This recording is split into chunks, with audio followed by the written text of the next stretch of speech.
자, 2부 후반부에 경제, 금융, 은행권 관련 정보 계속 알아보겠습니다. 자, 오늘 이 시간에는 지난주에서 한인금융권 등 로컬 경제계 소식 그런 자리입니다. 자, 이 자리에 뉴스타 미디어가 발행하는 웹 매거진 K타운 호프의 박상균 대표가 함께 자리하고 있습니다. 지난주에는 한인 커뮤니티 최대 은행인 BBCN과 윌시은행의 합병 결정에 따른 그 후폭풍 뒷얘기를 나눠봤습니다. 지난 한 주간 잘 계셨죠? 네, 잘 계셨. 네, 저도 잘 지냈고요. 네네. 저 진행자님께서도 잘 지내셨는지 궁금하고요. 그럼. 네, 이번 주는 지난주에 이어 한인금융권의 합종 연행이라고 하죠. 이렇게 서로 흩어졌다 뭉치는 이런 인수합병 M&A를 통한 통합 재편 움직임에 대해 보다 상세히 살펴보려고 합니다. 네, 그렇죠. 네, 이미 저희가 지난주 얘기를 나눴지만 BBCN과 윌시은행의 합병 결정 이후에 한인금융권의 재편이 가속화되는 움직임이 계속해서 여기저기서 노출이 되고 있습니다. 이번 주에는 한미은행 금종국 행장이 앞으로 탄생하게 될 통합은행이 제안한다면 빅3가 함께하는 보다 큰 빅딜의 가능성이 있다. 이렇게 얘기해서 큰 화제가 은행권에 되고 있는데 이거 어떻게 보고 계십니까? 네, 지난주에 저희가 어느 정도 말씀드렸던 대로 현재 한인금융권의 재편 중심에는 한미은행이 자리를 하고 있습니다. 네. 어떤 식으로든 올해 안 합병을 성사시킬 것으로 예상되거든요. 네. 의외로 그 시기는 아주 빠르게 앞당길 수 있다는 관측이 나오고 있고요. 벌써부터 한인금융권에는 그 통합은행이 6월 정도에 이제 합병을 끝나고 나서 이제 그 후속 조치로 한미은행과의 뭐 합병이라든지 그럼 아니면 이제 한미은행이 통합은행과의 이제 합병이 이루어지지 않는다면 이스트 웨스트 뱅크, 뭐 캐세이 뱅크 등 중국계 은행과 이제 결합, 뭐 혹은 이제 한미은행으로서는 한국계 오리금융이라든지 하나금융이라든지 이제 꾸준히 나왔던 한국금융과의 결합, 아니면 이제 저번에 말씀드린 대로 이제 로컬 금융권을 더 흡수를 해서 이제 덩치를 키워나가는 독자 노선 등의 이제 시나리오가 흘러나오고 있습니다. 네. 그러니까 여러 갈래로 뭐 이렇게 저렇게 이렇게 이제 다 그 시나리오들이 있네요. 네네.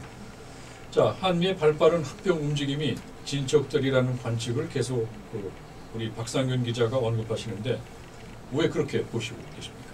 네, 제가 이제 지난주 이제 첫 시간이라서 원고로는 준비했다 이제 방송상에서 말씀을 못 드렸었는데요. 네. 저희가 이제 첫 방송을 하던 바로 그 시간 내에 이 빅3 은행 수장들이 아주 의미 있는 행보를 하고 있었습니다. 그러니까 LA 다운타운 뭐 여러분들 LA 계신 분들은 잘 아시지만 빌트모어 호텔에서 FIG 파트너스가 주관하는 제7회 연례 서부은행 CEO 포럼이 열렸었는데요. 여기에 이제 BBCN 케빈 김 행장, 윌시은행 유지한 행장, 한미은행 금종국 행장이 이게 한 자리를 함께 했던 겁니다. 네. 그러니까 약간 미묘한 이런 감정이 있는 상황에서 이제 세 분이 만나게 되셨는데, 뭐 특히 하나 재미나는 건 뭐 윌시은행의 그 고속화 이사장, 차남인 피터 고 CEO도 참석을 했다는 건 눈길을 끄는 부분이고요. 보통 CFO들이 다 같이 참석을 했는데 윌시은행의 경우 그 고속화 회장의 차남도 함께 했다는 건 좀 이례적이었습니다. 네. 어떤 점이 차별화된 행보인가요? 뭐 사실 윌시은행 같은 경우 이 큰 축을 이루게 된 게요. 이 한미은행과 합병 때도 그랬고 그 꾸준히 흘러나오는 게 이제 고속화 회장의 이제 일종의 이제 차남에 대한 이 경영 후계자 얘기들이 좀 나옵니다. 그래서 이제 경영 수업이랄까요? 뭐 이런 데 참여하는 것도 이제 경영 수업이 되니까요. 네. 그래서 이제 윌시은행이 저번에도 말씀드렸지만 한미은행하고 합병을 의논할 때 한미 쪽에서 반대했던 이유가 고속화 이사장이 이제 후계자 포석으로 이제 필요고 그 차남을 차기행장을 육성시킨다는 뭐 이런 것들을 이제 뭐 이렇게 트집이랄까요? 뭐 이런 것들도 좀 나왔던 게 사실이거든요. 은행가에서는. 그래서 이런 관점에서 봤을 때 이 통합은행 합병 결정에도 이런 게 좀 영향을 끼쳤고요. 그 케빈 김 행장의 경우도 원래 사실은 이게 금융인 출신이 아니기 때문에 그 사실은 그분이 CPA 출신이고 법조계를 이제 거쳐서 은행가로 오신 분이거든요. 네.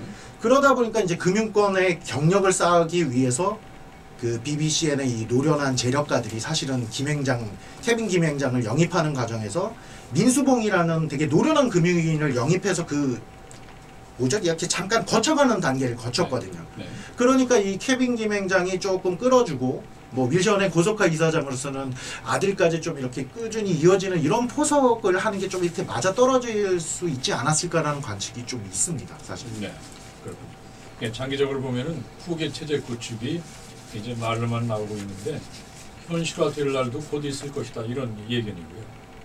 그렇게 보시죠? 뭐 근데 워낙에 어리니까요. 뭐 근데 이제 뭐 꾸준히 하다 보면 이제 그날이 오겠죠. 근데 아무래도 고소카 이사장은 그 차남에 대해서는 확실하게 경영 수업을 하고 있는 건 사실입니다. 네. 자, 그러면 한미은행의 금정국 행장이 기자회견을 얼마 전에 했고 특별히 언급한 얘기 중에 빅3 통합 플랜을 발표했는데 어떤 그림으로 이렇게 보고 계십니까? 뭐 말씀드렸던 대로 통합은행 합병 과정에서 다소 기싸움이랄까 감정 소모전이 있기는 했습니다. 근데 이제 시간이 흐르면서 봉합된 것 같고 이제 현실적인 부분을 따지기 시작했죠. 실익을. 그래서 이제 짧게 말씀드리면 한미은행은 이 상황에선 어떤 식으로든 이제 합병 플랜을 성사시켜야 하는 이제 부담감이랄까 꼭 이제 필수 전략이 이제 생겨난 거죠. 그래서 이제 총 자산고 10억 달러 규모의 뭐 한인 커뮤니티의 뭐 아시는 이제 P은행이라든지 C은행이라든지 뭐 이니셜로 말하지만 대강 다 아실 거예요. 그 은행들을 이제 흡수해서 덩치를 키우는 작업들을 서서히 이제 물밑 작업을 할 가능성이 높고요. 그래서 이제 사실 그 합병을 통해 얻는 여러 가지 요소들을 실행할 때가 이제 됐다는 거죠. 그래서 뭐 텍사스 뭐 그쪽 이쪽 기반으로 UCB 합병을 통해서 이 합병을 한 게 이제 2년이 돼가면서 뭐 수치적으로 보여줘야 할 뭐 이렇게 실적이라든지 뭐 회계 정리라든지 이런 게 추가 합병을 통해서 뭐 희석도 되고 이러면서 더 좋은 결과를 낳는 경우가 있거든요. 그러니까 뭐 그런 부분들에 의해서 이제 합병을 꼭 해야 되는 이 필수적인 게 있었던 겁니다. 그러니까 아시다시피 BBC은행도 계속해서 합병을 했고요. 윌시은행도 뭐 아시다시피 세안은행을 흡수하고 뭐 계속해서 합병을 하면서 모든 은행들이 그 합병에 대한 약간의 후유증들과 이런 걸 해소해야 되는 거를 오히려 합병으로 뚫고 나가는 그 전략들을 펼치는 거거든요. 그래서 지금 아무래도 한미은행으로서도 이 120억 달러를 넘어서 아시아권 2위를 위협하는 캐세이뱅크를 위협하는 그 3위권 한인 커뮤니티 은행이 탄생한 게 본인들이 이제 옛날 4대 은행 체제에서 홀로 남아가지고 그 3개가 뭉치니까 본인들만 3분의 1 수준이 된 거거든요. 그러니까 총자산고도 120억 달러면 이제 42억 달러. 그리고 이제 시가총액도 20억 달러면 뭐 6억 8천만 달러. 이렇게 3분의 1 수준으로 떨어진 한미가 어떤 식으로 이제 덩치를 키우면서 여러 곳에다 이제 러브콜을 던지는 이런 지금 시기가 된 겁니다. 자, 그렇다면 이 빅3의 전격 합병 시나리오 앞으로 어떻게 될 것으로 보고 있어요? 앞서 말씀드린 대로 그 통합은행으로 뭐 한 식구가 될 뭐 거짓 기정사실화 됐죠. BBCN과 윌션은 뭐 사실 오늘도 이제 오늘과 내일 이 플로리다에 가 계십니다. 아까 말씀드린 분들이. 그래서 이제 2016 KBW 윈터 파이낸셜 서비스 심포지엄에 참석하고 계신데요. 여기서도 아무래도 기관 투자가들에게 통합 이후의 행보에 대해서도 뭐 알게 모르게 설명을 할 겁니다. 그 투자가들을 붙들어야 되니까요. 근데 한미 금정국 행장도 거기에 가 있단 말이에요. 근데 가시기 전에 이제 러브콜을 던지고 지금 가신 거예요. 그러면 이제 거기서 또 만나실 거란 말이에요. 그러면 금행장이 이 러브콜을 던진 거에 대해서 세 분은 또 어떤 대화를 나누실 거고 뭐 기관 투자가들도 그 움직임들에 관심을 가지고 결국은 이 세 은행장들과 뭐 다 본인들이 주주이기도 하고 모든 실익을 따졌을 때 이익이 되는 부분이 있다면 뭔가 이런 뭐 빅딜들에 대한 은원들이 이제 그런 데서 이루어질 수 있다라는 거죠. 네. 자, 어쨌든 금융계 은행권에는 계속 합병 얘기가 나오고 있고 또 그래서 한미 합병이 현재 관심의 초점입니다.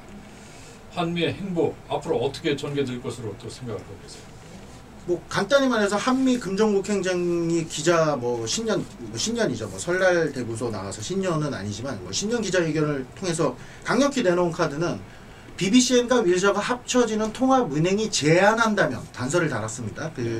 제안한다면? 네, 제안을 먼저 해준다면 한다면 제안하지 않는다면? 뭐 안 하겠죠. 뭐 좋은 어떤 식의 뭐 이런 모양새를 취해준다면 나스닥 상장 그 한계은행이죠. 그 더 큰 한인 리저널 뱅크를 만들자. 우리 뭐 160, 170억 달러 되는 은행을 만들어서 KSA뱅크도 제끼고 뭐 2위권 아시아권의 은행을 만들자라는 사인을 보내신 거죠. 그래서 어떻게 보면 더 광범위한 전국구 은행의 탄생이기도 하고요. 그 뭐 한미 나라 윌셔 중앙 뭐 최대 4개 은행이었는데 지금은 3개로 줄어든 나스닥 상장 은행이 통합이 되고 나서 한미와 통합은행 2개로 남을 거고요. 만약에 둘이 합친다면 나스닥 상장 은행은 이제 하나가 되는 뭐 이런 시나리오거든요. 근데 아시다시피 금종국 행장하면 원래 이제 이쪽에 한인 커뮤니티 은행에 영입될 때도 M&A 규제라는 이런 타이틀을 달고 오셨어요. 네. 그러니까 이제 금종국 행장님으로서는 그 M&A 규제라는 그 타이틀로서 그거를 읽어내는 역사적인 평가를 이제 원하는 단계가 온 걸 수도 있고요. 네. 실리적 명예를 선택하는 거죠. 그러니까 한미은행까지도 합병을 시키는 그 중심에 금종국이라는 그 행장이 있었고 M&A를 성사시키는데 거기서 대승적 뭐 양보라든지 뭐 이런 거를 보내줬을 때 뭐 큰 그 추후 홍보 행보가 좋아진다는 거죠. 역시 M&A 규제 금종국. 그러면 다른 은행을 또 가실 수도 있고요. 그래서 이제 그런 것들이 이제 계산이 되는 부분들도 있고요. 아니면 다른 식으로 독자 노선을 통해서도 M&A의 규제인 모습을 보일 겁니다. 그리고 이제 노광길 이사장을 비롯한 고령의 한미 이사들도 이제 더 이상 너무 실익을 따지는 쪽보다는 뭐 이런 좀 어떤 대승적인 차원의 이제 합류할 가능성이 높아져 있습니다. 네, 그렇군요. 자, 어쨌든 경제, 사회 모든 면에서 많은 분들이 이런 일련의 움직임에 대해서 관심을 갖고 지켜보고 있습니다. 이를 바라보고 있는 금융권의 반응, 또 증권가의 반응, 은행원들의 반응 이런 건 어떻게 말씀을 하시겠어요? 뭐 현재 한인은행 주식들이 뭐 예전만 해도 많은 한인들에게 그런 안전 투자처 뭐 이런 인식들이 있었어요. 그리고 이제 재력가들은 내가 은행에 이사가 됨으로써 내가 이 은행의 주인이다 뭐 이런 마음으로 큰 투자들을 할 때가 있어요.